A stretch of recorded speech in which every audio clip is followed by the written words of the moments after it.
আসসালামু আলাইকুম, মারিয়া ব্লগ স্টোরিতে সবাইকে স্বাগতম।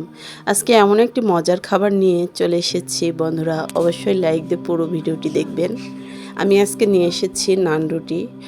ঘরে থাকা অল্প উপকরণে কিভাবে এইরকম মজাদার নান রুটি তৈরি করবেন তা আজ দেখাবো এই ভিডিওতে।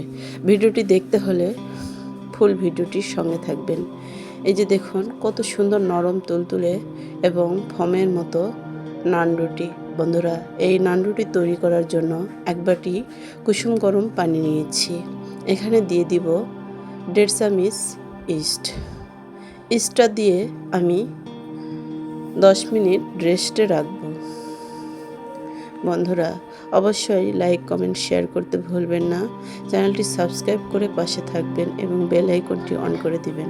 10 মিনিট পর চলে আসলাম। দেখুন ইস্টি পানির সাথে একদম মিশে গিয়েছে, কত সুন্দর পানিটি ঘন হয়ে আসছে।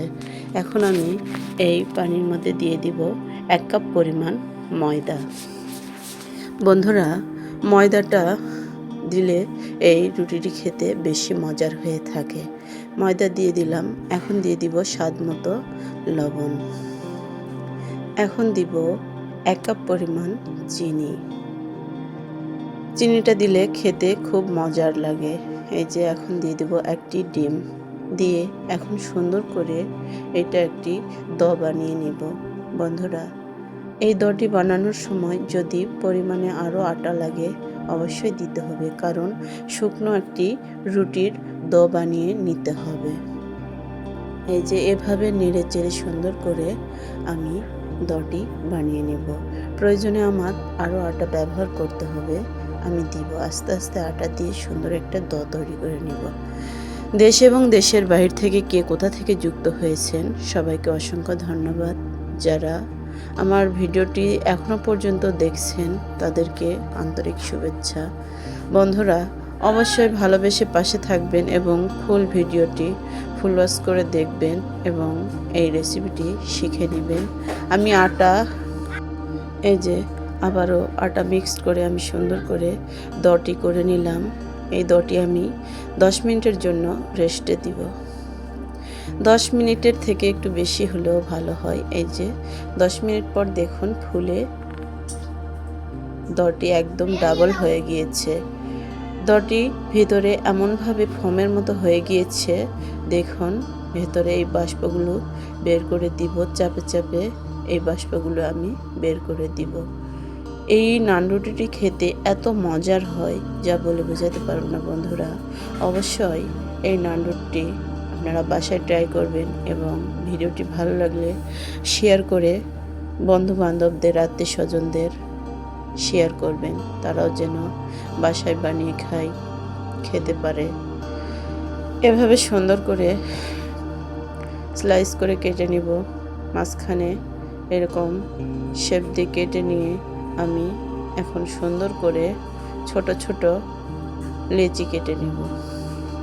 বন্ধুরা, এই দটি শুকনা হলে বেশি ভালো হয় আর রুটিটিও খুব নরম তুলতুলে হয়।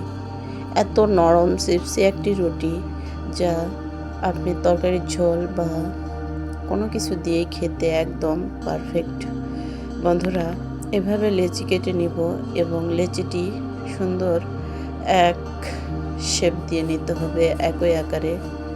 এভাবে লেচিটা কেটে নেওয়ার পর বন্ধুরা দেখুন আমি সুন্দর করে হাতের মধ্যে এখন গোল গোল শেপ দিয়ে নেব। এই যে রুটির গোল গোল শেপ দিয়ে নিচ্ছি। এখন এগুলো সবগুলো এরকম গোল করে নেওয়ার পর আমি রুটি বেলতে চলে যাব। রুটি বেলার জন্য একটি নিয়ে নেব বেলনা।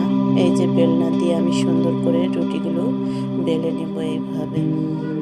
বন্ধুরা, এভাবে রুটিগুলো বেলে নেবেন, নয় পাতলা নয় মোটা, এমনভাবে রুটিগুলো বেলবেন যেন মিডিয়ামে থাকে, কারণ এই রুটিটি একদম মোটা হলেও ভালো লাগবে না, আবার একদম পাতলা হলেও ভালো লাগবে না।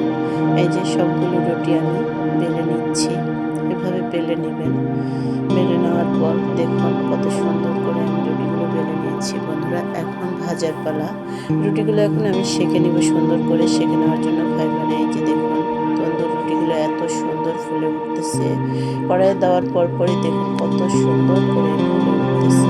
এভাবে রুটিগুলো আমি তেল ছাড়াই সুন্দর করে সেঁকে নিচ্ছি। দেখুন একদম ফুলে ফুলে তন্দুর হয়ে উঠতেছে। এভাবে সবগুলো রুটি এই যে দেখুন এত সুন্দরভাবে ফুলতেছে যা বলে বোঝাতে পারবো না। এভাবে সবগুলো রুটি আমি ভালোভাবে ভেজে নেব।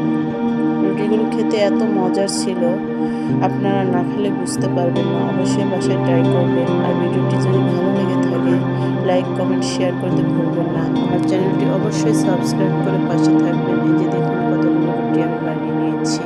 একটি রুটি আপনাদের ভালো করে ছিলে দেখাই। দেখুন কত সুন্দর ভেতরে একদম ঘন হয়েছে, দেখছেন। এটা খেতে খুবই মজার ছিল। এখানে শেষ করছি। আসসালামু আলাইকুম ওয়া রাহমাতুল্লাহ।